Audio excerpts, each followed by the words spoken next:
네, 연건이 안녕하세요. 안녕하세요. 오늘 정말 흥미로운 주제 가지고 오셨습니다. 탄소 제로 주제를 가져오셨는데요. 이 탄소 제로 하면 사실 작년부터 뜨거웠던 주제였긴 한데 이 관련 섹터들 이미 많이 오르지 않았나요? 네, 맞습니다. 작년 말에 미국에서 바이든 정부가 탄생을 하고 우리나라에서도 그린 뉴딜 정책이 들어오면서 친환경 산업 전반에 대한 관심이 굉장히 높아졌어요. 다들 아시다시피 미국의 전기차 종목 테슬라라든지 엔페이스, 솔라엣지, 넥스타일 에너지, 오스테드 이런 글로벌 종목들이 많이 올랐고 국내에서도 하나솔루션, CS윈드나 LG화학이나 삼성 SDI 같은 전기차 배터리 종목들이 이제 고공행진을 이어가고 있는데요. 지금 그런 밸류에이션을 지금 가격이랑 비교를 해보시면 향후 2, 3년 후에 실적을 가져온다고 하더라도 이게 이렇게 비싸도 되나 의문을 가지실 수가 있는데 이런 종목들을 보실 때는 훨씬 더 장기적으로 봐야 하지 않나 생각이 듭니다. 그렇다면 오늘은 장기적인 관점에서 이 탄소 제로에 대해서 설명을 해주시는 거죠? 네, 오늘 탄소 제로라는 개념이 뭐고 과연 어떻게 이게 진행이 되고 어떤 산업이 영향을 받을지에 대해서 좀 차근차근 말씀드려 보도록 할게요. 먼저 이제 탄소 제로라는 개념은 탄소 배출량이 요만큼이 있으면 그 배출량을 줄이고 탄소를 또 흡수하는 양을 늘려서 순 배출량을 이제 제로로 맞춰준다는 개념이거든요. 진짜 0, 제로. 네. 탄소 제로가 필요한 이유는 산업화가 진행되면서 지금 공기 중에 배출된 탄소의 총량이 자꾸 늘어나게 됐어요. 온실가스가 늘어나면서 온실 효과가 나타나고 지구 기온이 상승하고 그게 기후 변화로 이어진다는 거거든요. 그래서 지난 한 40년 동안 기후 변화로 관련된 그런 재해, 피해 금액이 10배가 넘게 증가를 했고요. 40년 동안 10배? 네. 특히 지난 10년 동안은 그 증가 속도가 훨씬 가팔라지고 있거든요. 저는 이 사실은 지금 현생을 살아가는 저희 모두가 심각하게 다 느끼고 계실 거라고 생각해요. 정말 안 그래도 최근에 캐나다의 기후 변화가 엄청나다는 얘기를 또 들었어요. 폭염 때문에 많은 사상자가 또 늘어났다고 하는데 이 모든 게 또 이 지구의 온도 변화 때문일까요? 그렇다고 보는 학설이 지금 지배적이고요. 유엔에서도 보고서를 발표하면서 탄소 배출량과 지구의 온도 변화, 그다음에 기후 변화의 개연성을 인정을 했거든요.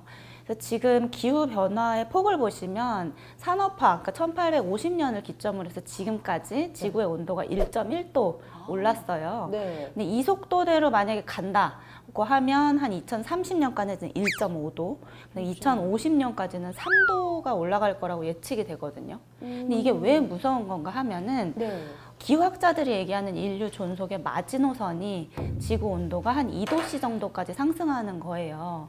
2도씨요? 네, 딱 2도씨. 2도씨를 만약에 넘어간다고 하면은 지구의 기후 시스템 자체가 무너져서 생태계가 완전히 파괴될 수 있다는 거죠.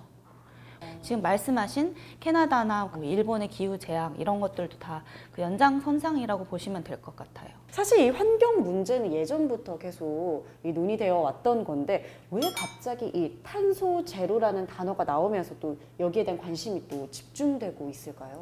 말씀하신 것처럼 90년대부터 그 국제사회에서 계속 탄소 배출량을 절감하고 기후변화를 억제하려는 노력을 해오고 있는데 이게 국가별로 구속력이 없다 보니까 그냥 구호에 그치는 경우가 굉장히 많았거든요.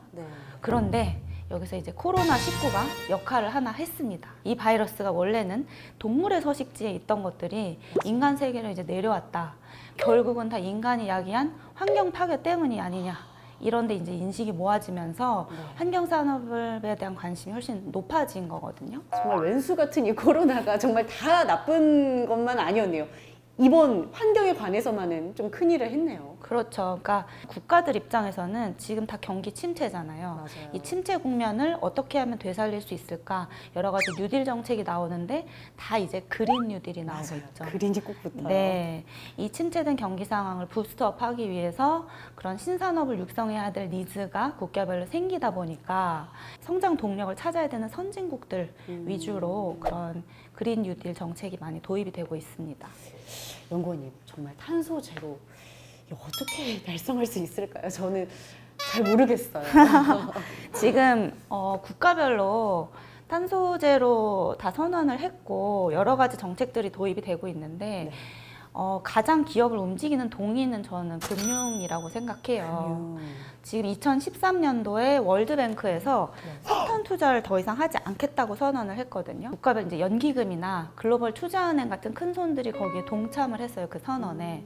그리고 각국의 중앙은행들로 구성된 협의체가 생기면서 그 협의체에서 각 국가별 국내 은행들을 압박을 하다 보니까 친환경 산업에 굉장히 좋은 조건으로 대출을 해주는 그린 본드라든지 이런 게 늘어났고, 그리고 이런 투자자들이 주총에서 석탄 투자에 반대한다 뭐 이런 친환경 쪽으로 표를 던지는 경우가 많아졌기 때문에 기업들이 더 이상 탄소 배출량을 줄이는 걸 이제 미룰 수가 없게 됐고, 친환경 사업도 훨씬 더 적극적으로 하게 될 수 있는 거거든요.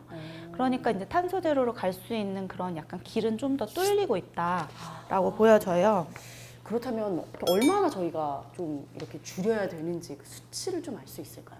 지금 올해 발효가 시작된 그 파리 협약의 목표는 2050년까지 지구 온도의 상승폭을 산업화 이전 대비해서 1.5도, 맥시멈 한 2도까지로 억제하겠다는 거거든요. 네네. 그걸 위해서는 여러 가지 시나리오가 있는데 가장 이제 많은 의견이 모아지고 있는 건 2030년까지 그 온실가스의 총량을 절반으로 줄이고 2050년까지는 100%다 줄여서 아까 말씀드린 그 탄소 제로 진짜 말 그대로 그 제로를 달성해야 된다는 겁니다. 이게 얼마나 어려운 일인지 알 수 있었던 사건이 뭐냐면 저희 작년에 막 한 4월쯤 글로벌리 그 경제 봉쇄가 이제 막 시작됐던 시점이죠. 셧다운. 그래서 2020년 4월 기준으로 그 CO2 배출량을 재어봤더니 하루 평균 전 세계 CO2 배출량이 17% 줄은 거예요. 아니 전 세계 공장이 다 셧다운 됐는데도요? 셧다운이 되고 그렇게 올가맸는데도 17%라는 거죠. 그러니까 이게 다시 경제가 재개가 되고 성장성은 계속 팬데믹 이후에 빨라질 것인데 지금 앞으로 9년 안에 배출량을 50% 감축한다는 건 정말 어마어마한 다이어트를 해야 되는 다이어트를 거죠. 해야 되겠는데요. 네. 연구원님 그 정도로 감축하는 게 가능할까요? 이것도 여러 가지 시나리오가 있지만 가장 아이디어란 상황은 지금 우리가 가지고 있는 기술 수준으로 정책 효과까지 많이 들어온다고 하면 불가능하지는 않다라고 얘기가 되고 있어요. 온실가스 중에 이산화탄소 배출량을 기준으로 해서 봤을 때 발전 분야에서 30% 비중을 발생을 시키고 있고 그 다음에 운송 17%, 산업이나 제조 분야 17%, 상업용, 주거용 건물에서 5% 정도가 발생을 하고 있는데 탄소를 배출하는 분야에서는 배출량을 줄이고 나무를 많이 심는다거나 공기 중에 탄소를 흡수하는 기술을 개발해서 이제 흡수한다. 이런 노력들이 전개가 되고 있거든요.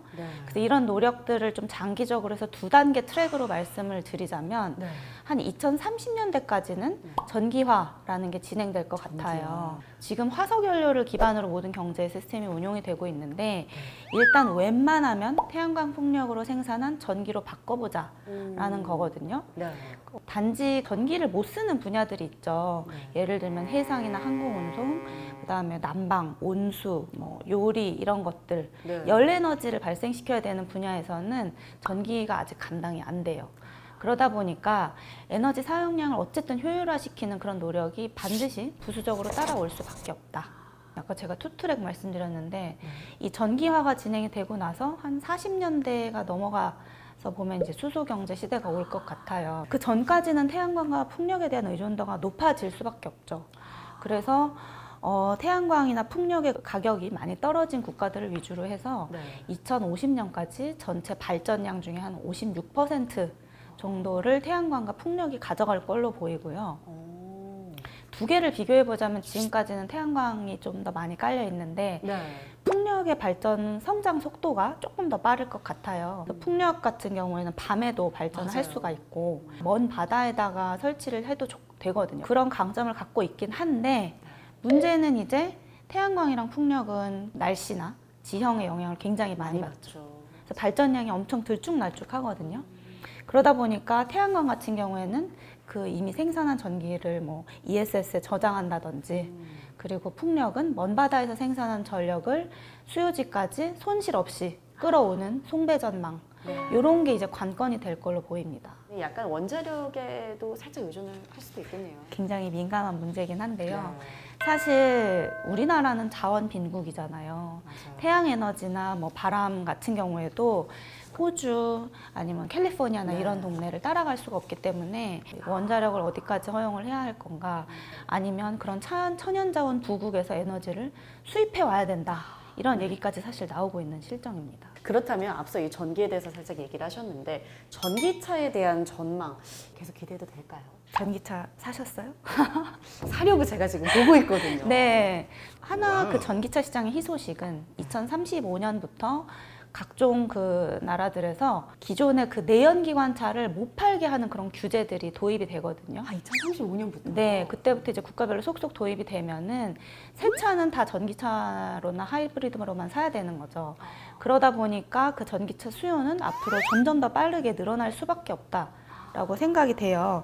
단지 이제 저희 같은 소비자들이 구매를 꺼리는 이유는 배터리 충전, 충전소가 또 그러니까요. 충전, AS 그런 문제 때문에 이제 시장이 커지지 못하고 있다 보니까 그쪽으로도 또 앞으로 투자 기회가 많이 열릴 것 같다.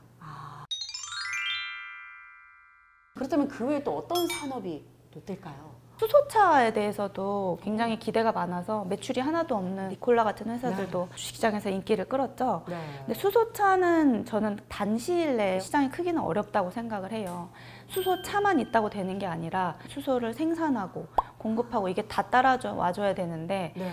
수소를 친환경적인 방법으로 생산을 하려면 이제 물을 전기분해해야 되거든요. 그럼 당연히 이제 전기가 많이 필요하고 친환경적으로 생산한 전력량이 많아져야 되는 거고, 네. 또 수소는 가장 가벼운 분자예요. 이걸 저장하고 운송하는 방법이 어렵기 때문에 그쪽으로 투자가 많이 이루어져야 되고, 네. 국내 정유사나 글로벌 빅 오일 회사들 신사업을 그쪽으로 다 투자를 하고 있는 것도 그 맥락이라고 보시면 되겠습니다. 아까 그 산업이나 제조 분야에서도 탄소 17% 발생시키고 있다고 말씀드렸는데 네. 이쪽에서는 에너지 효율화 작업이 가장 우선적으로 될 것 같아요.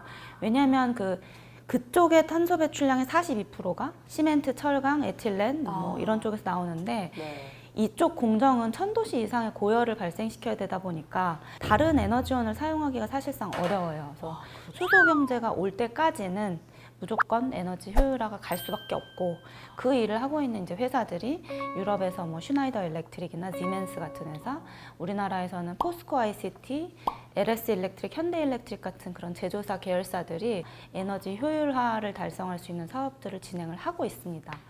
그리고 마지막으로 탄소 배출량이 많은 주거용, 상업용 건물 같은 경우에는 에너지 수요는 앞으로 사실 더 늘어나요.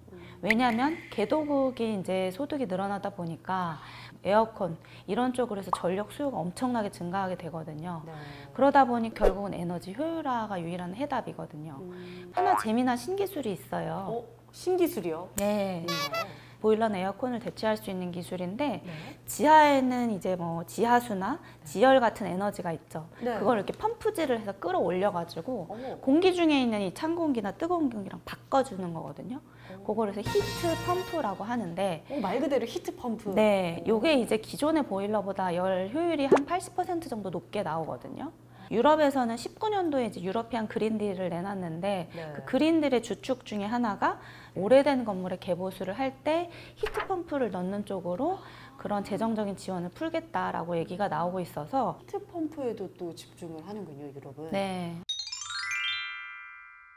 올해 11월에 굉장히 중요한 이벤트가 하나 있거든요. 11월에요? 네, UN 기후변화 당사국 협의가 있습니다. 그 협의를 통해서 지금 탄소 배출량을 상향 조정, 이게 픽스가 될 수가 있고 가장 지금 뜨거운 감자인 배출권 거래제를 확대한다든지 그다음에 국경을 넘어서는 그 탄소세를 관세처럼 부과한다든지 이런 규제 방안이 논의가 될 거예요. 그래서 그게 만약에 도입이 된다 하면 그런 배출량 감축 기술을 가진 회사에는 엄청난 호재가 될 것이고 반대의 기업에는 엄청난 이제 악재가 되는 거죠. 저희가 또 그것까지 함께 집중해서 보면 되겠네요. 11월을 꼭 기억하셔야겠네요. 네. 정말 그 환경산업이라는 거는 기본적으로 규제산업입니다. 앞으로 이런 규제책이 점점 들어오게 된다고 하면 이 환경산업, 탄소제로와 관련된 테마가 성장하는 속도는 과거에 보셨던 수준 그 이상이 될 겁니다. 앞으로 저희가 이제 꾸준히 이 규제에 대해서도 집중을 하면서 투자를 하셔야 될 것 같네요.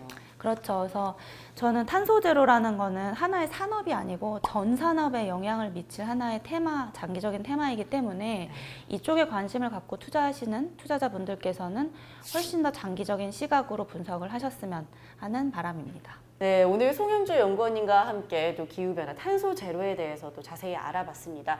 앞으로 저희가 또 장기적인 관점에서 또 지켜보셔야 될 것 같습니다.